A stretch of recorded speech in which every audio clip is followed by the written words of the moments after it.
Perkenalkan, nama saya Muhammad Zakir. Saya kelas AB1G. Saya dari program studi administrasi bisnis.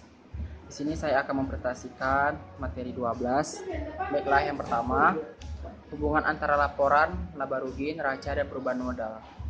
Laporan keuangan merupakan hasil dari proses akuntansi yang dapat digunakan sebagai alat komunikasi antara data keuangan suatu perusahaan dengan pihak yang berkepentingan.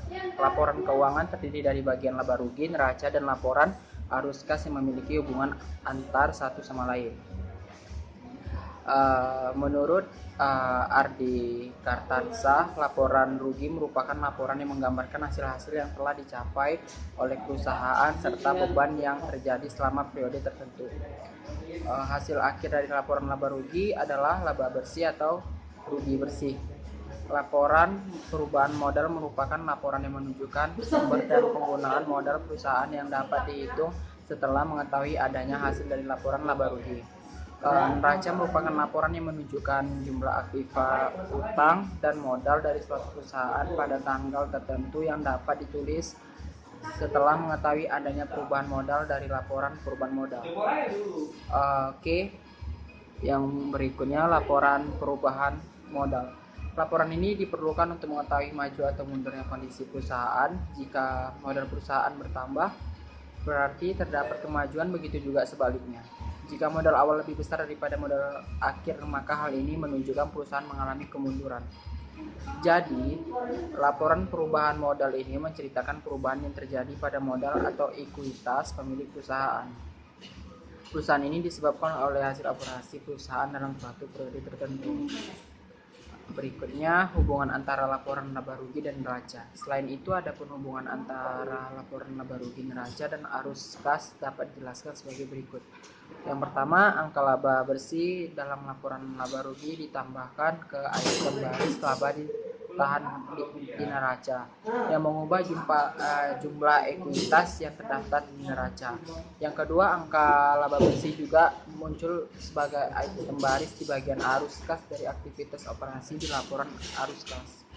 Yang ketiga, perubahan berbagai item baris di neraca bergulir ke item baris arus kas yang tercantum di laporan arus kas.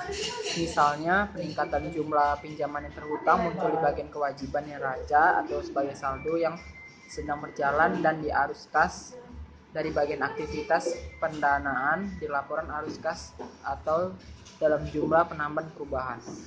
Yang keempat, saldo kas akhir neraca juga muncul di laporan arus kas. Yang kelima, pembelian, penjualan, atau disposisi aset lainnya muncul di neraca atau sebagai pengurangan aset, dan laporan laba rugi sebagai keuntungan atau kerugian jika ada. Oke, yang kedua, laporan neraca, pengertian dan cara menyusun dan membacanya. Neraca merupakan suatu hal pokok dalam suatu laporan keuangan, terutama dalam perusahaan. Neraca menjadi kebutuhan penting dalam perkembangan perusahaan. Laporan neraca sebagai suatu hal lumrah, khususnya pada bidang akuntansi dan manajemen.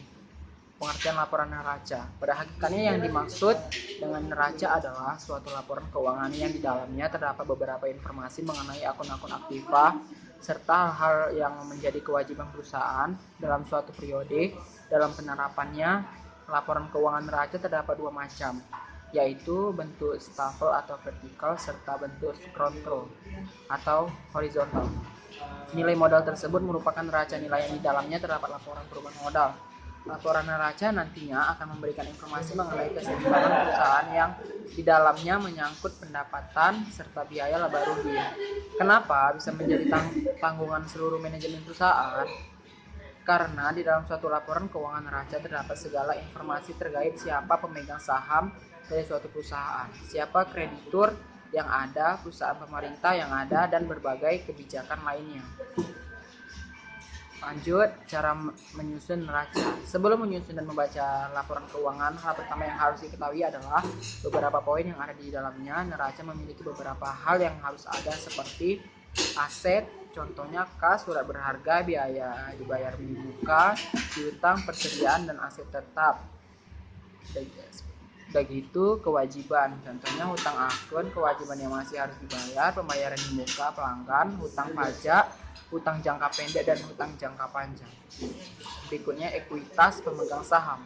Contohnya saham tambahan modal di store, laba ditahan, dan saham treasury. Oke, yang pertama, tentukan tanggal dan periode pelaporan. Neraca dimaksudkan untuk menggambarkan total aset, kewajiban, dan ekuitas pemegang saham perusahaan pada tanggal tertentu. Biasanya disebut sebagai tanggal pelaporan. Seringkali tanggal pelaporan akan menjadi hari terakhir dari periode pelaporan.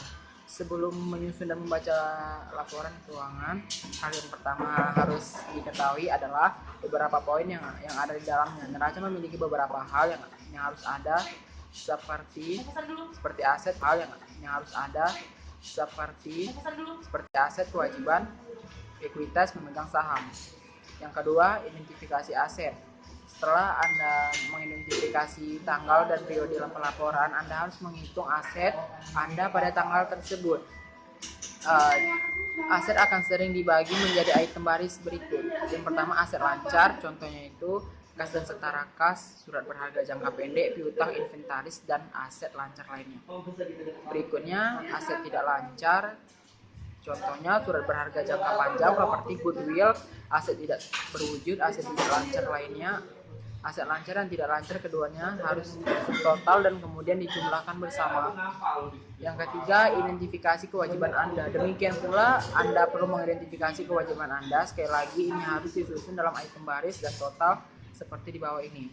Contohnya kewajiban lancar antara lain akun utang, biaya masih harus dibayar, pendapatan tanggungan, kertas komersial, bagian lancar utang jangka panjang, kewajiban lancar lainnya. Selanjutnya, kewajiban tidak lancar seperti pendapatan ditangguhkan atau tidak lancar, kewajiban sewa jangka panjang, hutang jangka panjang, dan liabilitas tidak lancar lainnya. Yang keempat, hitung ekuitas pemegang saham. Jika sebuah perusahaan atau organisasi secara pribadi dipegang oleh satu pemilik, maka ekuitas pemegang saham pada umumnya akan sangat mudah. Jika diadakan untuk umum, perhitungan ini dapat menjadi lebih rumit tergantung pada berbagai jenis saham yang dikeluarkan. Item baris umum yang ditemukan di bagian neraca ini meliputi saham biasa, saham preferen, saham treasury, pendapatan yang disimpan. Oke, yang kelima, tambahan total liabilitas ke total saham pemegang saham dan bandingkan dengan aset. Untuk memastikan neraca seimbang, perlu membandingkan total aset dengan total kewajiban ditambah ekuitas. Untuk melakukan ini, Anda harus menambahkan kewajiban dan ekuitas bersama. Selanjutnya, membaca neraca. Seperti yang kita lihat dari contoh neraca di bawah, dibagi menjadi dua area utama. Aset berada di atas dan di bawah ini adalah kewajiban perusahaan dan ekuitas pemegang saham. Juga jelas bahwa neraca ini seimbang, di mana nilai aset sama dengan nilai gabungan kewajiban dan ekuitas pemegang saham. Aspek lain yang menarik dari laporan neraca adalah bagaimana laporan ini disusun. Bagian aset dan liabilitas dalam neraca diatur berdasarkan setiap jenis aset tersebut. Apakah itu aset lancar atau aset tidak lancar? Jadi untuk sisi aset, akun diklasifikasikan biasanya cari yang paling liquid ke yang paling tidak liquid. Selanjutnya, membaca neraca. Seperti yang kita lihat dari contoh neraca di bawah, dibagi menjadi dua area utama. Aset berada di atas dan di bawah ini adalah kewajiban perusahaan dan ekuitas pemegang saham. Juga jelas bahwa neraca ini seimbang, di mana nilai aset sama dengan nilai gabungan kewajiban dan ekuitas pemegang saham. Aspek lain yang menarik dari laporan neraca adalah bagaimana laporan ini disusun. Bagian aset dan liabilitas dalam neraca diatur berdasarkan setiap jenis aset tersebut. Apakah itu aset lancar atau aset tidak lancar? Jadi untuk sisi aset, akun diklasifikasikan biasanya cari yang paling liquid ke yang paling tidak liquid, atau mungkin sebaliknya, namun tetap sesuai dengan pengelompokannya. Baiklah, langsung yang ketiga, cara membuat laporan laba rugi perusahaan. Dalam perusahaan dunia usaha dan perdagangan, istilah neraca laba rugi susah tidak asing lagi di telinga. Laporan laba rugi dalam akuntansi menjadi salah satu hal penting dalam periode akuntansi. Pengertian laporan laba rugi. Laporan laba rugi adalah salah satu bagian laporan keuangan perusahaan dalam periode akuntansi tertentu yang berisikan pendapatan serta beban perusahaan lalu menghasilkan laba atau rugi bersih. Tujuan membuat laporan laba rugi. Tujuan membuat laporan ini bagi perusahaan antara lain adalah perhitungan besarnya pajak perusahaan, mengecek serta evaluasi laba di setiap waktu, menilai efisiensi perusahaan berdasar nilai usahanya. Unsur-unsur yang dapat disusun dalam cara menyusun laporan neraca laba rugi adalah pendapatan, beban, keuntungan, dan kerugian. Berikutnya, persiapan menyusun laporan laba rugi. Berikut langkah-langkahnya. Yang pertama, membuat jurnal transaksi, lalu dicatat ke buku besar. Laporan disusun setelah neraca saldo dan jurnal penyesuaian, seperti pendapatan dan beban yang ada di dalam kertas kerja. Yang berikutnya, beban diambil dari kolom neraca. Ketika pendapatan lebih besar dibandingkan beban, maka akan terjadi laba, sementara pendapatan total yang lebih kecil daripada beban maka rugi. Baiklah, demikian beberapa hal yang bisa saya sampaikan pada kesempatan hari ini.